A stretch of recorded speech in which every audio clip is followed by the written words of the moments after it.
Assalamualaikum warahmatullahi wabarakatuh. Perkenalkan, kami dari kelompok 4. Saya Ginanjar Bagus Panuntun dari SMK Negeri 6 Malang dan Ibu Rindi Astuti dari SMK Negeri 4 Malang. Kami akan mempresentasikan hasil diskusi kami terkait pembelajaran untuk memenuhi kebutuhan belajar murid. Kami juga berterima kasih kepada Ibu Retna Irawati selaku fasilitator, Ibu Agnes Yuni selaku pengajar praktik, dan Ibu Eko Sulestawati juga selaku pengajar praktik. Mari kita mulai.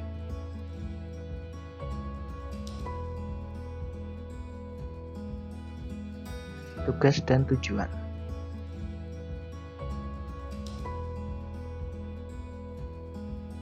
Tugas dan tujuan. Tugas: menganalisis skenario pembelajaran yang mengimplementasikan pembelajaran berdiferensiasi yang beragam. Tujuan: CGP dapat melakukan refleksi kolaboratif untuk menganalisis implementasi pembelajaran berdiferensiasi. Akan ada skenario pembelajaran yang harus kami diskusikan, kemudian direfleksikan kolaboratif mengenai implementasi pembelajaran berdiferensiasi.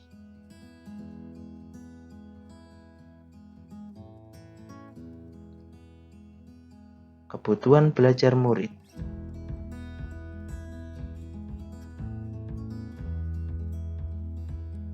Kebutuhan belajar murid terdiri dari 3, yaitu kesiapan belajar murid.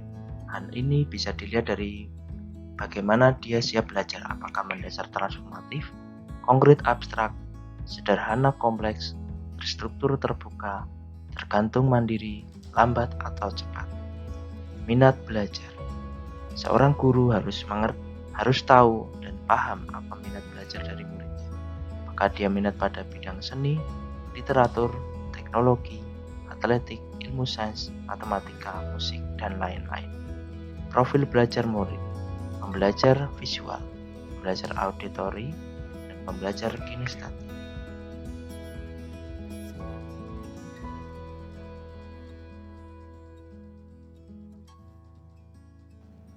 Pembelajaran berdiferensiasi. Berdiferensiasi konten, apa yang diberikan oleh guru, berdasarkan kesiapan murid dalam belajar, berdasarkan minat belajar murid, dan berdasarkan profil belajar murid. Diferensiasi proses itu kegiatan yang berjenjang. Pertanyaan pemandu atau tantangan, agenda individu murid, variasi lama waktu, variasi kegiatan belajar, dan pengelompokan yang fleksibel. Yang terakhir adalah diferensiasi produk, memberikan tantangan dan keragaman, variasi. Pilihan bagi murid mengekspresikan pembelajaran yang diinginkan. Yang selanjutnya adalah penilaian pembelajaran berdiferensiasi. Mari kita bahas.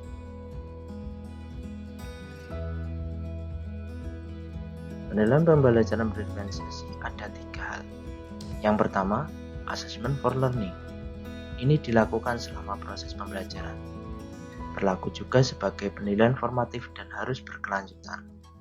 Yang kedua, assessment of learning.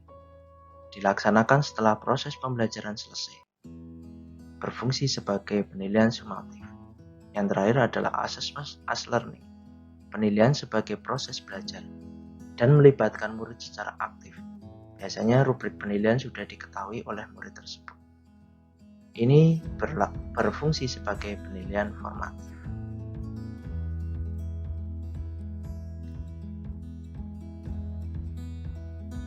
Yang kami bahas adalah situasi 5 di SMK. Berikut rangkumannya. Pak Ceta adalah seorang guru mata pelajaran teknologi perkantoran di sebuah SMK. Ia rencananya akan melakukan pembelajaran transaksi online dengan murid. Saat merancangkan pembelajaran tersebut, Pak Ceta sudah membuat tujuan pembelajaran yang akan dilakukan. Tujuan pembelajarannya adalah murid-murid dapat memahami ruang lingkup transaksi online dengan cermat dan kritis. Adapun ruang lingkupnya berupa pengertian transaksi online, manfaat transaksi online, dan jenis-jenis transaksi online.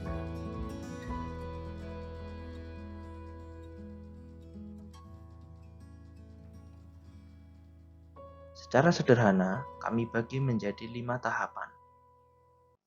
Pak Ceta melakukan sesi daring, diawali dengan membuka Google Meet, berdoa, bertanya perasaan murid, tujuan pembelajaran, dan pembelajaran menggunakan Discovery Learning.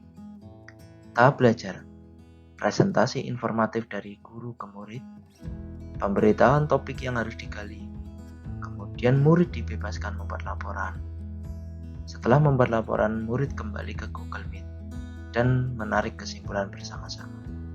Stimulus yang diberikan oleh Pak Ceta terhadap murid-muridnya diantaranya waktu untuk tanya jawab, komunikasi via WA, slide presentasi dibagikan ke grup WA, dan asesmen informal selama pemantauan.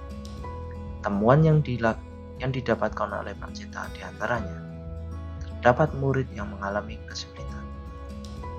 Beberapa murid yang mengalami kesulitan dibuat kelompok kecil, kemudian diberikan penjelasan dan penguatan. Penilaian yang dilakukan yaitu murid berdiskusi, menarik kesimpulan, membuat laporan, dan rubrik penilaian yang sudah dibagikan.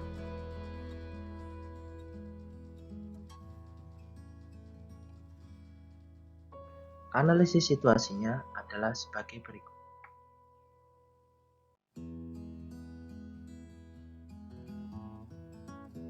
Model pembelajaran yang dipakai adalah Discovery Learning. Stimulasi guru melalui PowerPoint, identifikasi masalah, menggali seluas-luasnya secara mandiri. Setelah terjadi pemahaman, dijadikan beberapa kelompok dan melakukan diskusi kelompok. Ini adalah pengolahan data. Berdiskusi dan penguatan pemahaman merupakan verifikasi data, dan yang terakhir adalah membuat rangkuman hasil diskusi, penarikan kesimpulan. Murid yang mengalami miskonsepsi dan perlu bantuan dijadikan kelompok kecil untuk dibimbing langsung oleh Pak Ceta melalui Google Meet.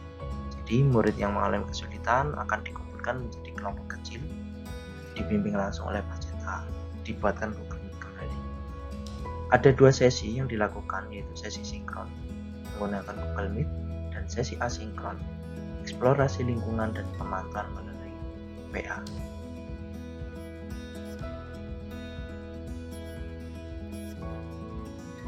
Kemudian muncul pertanyaan seperti berikut, kebutuhan belajar.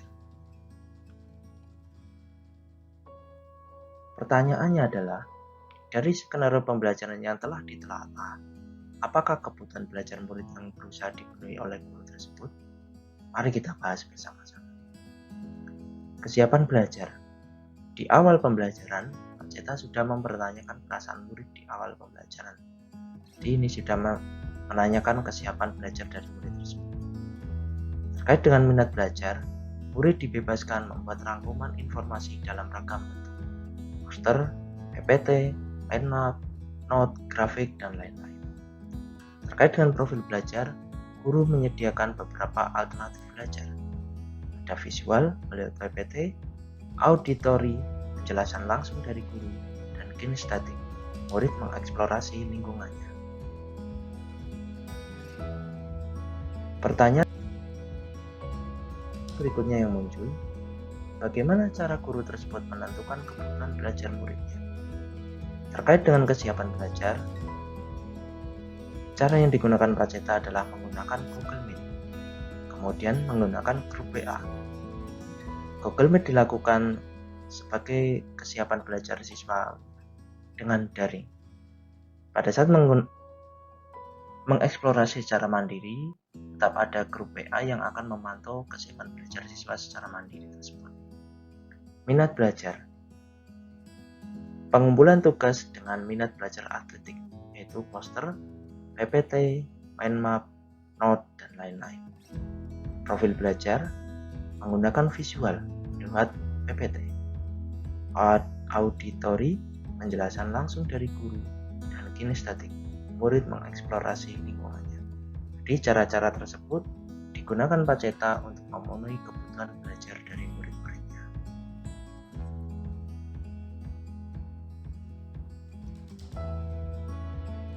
Pembahasan berikutnya adalah tentang strategi pembelajaran yang berdiferensiasi.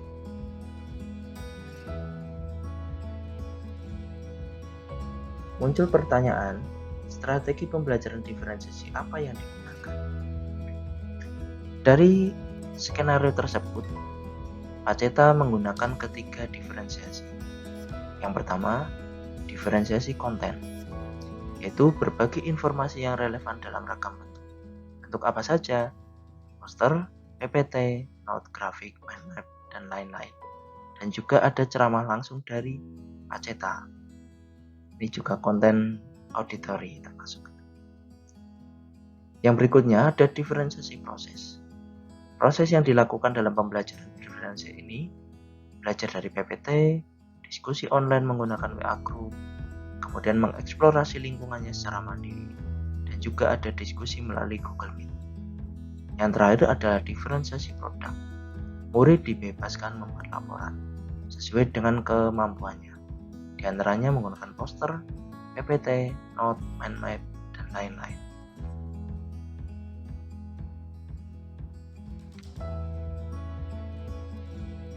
Lalu bagaimana tentang penilaiannya? Mari kita bahas.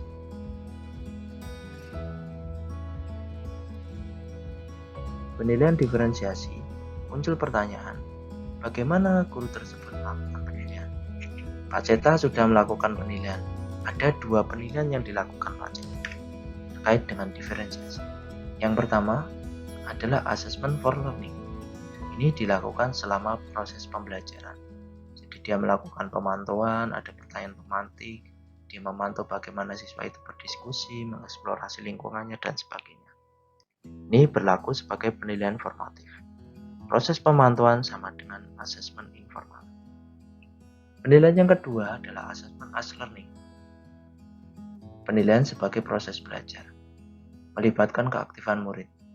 Murid sebelum membuat laporan terkait dengan hasil eksplorasinya, sudah diberikan rubrik penilaiannya tersebut, sehingga laporan yang dibuat akan optimal dan mendapatkan nilai yang tinggi.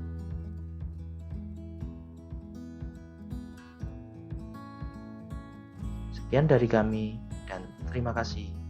Kurang lebihnya mohon maaf. Wassalamualaikum warahmatullahi wabarakatuh.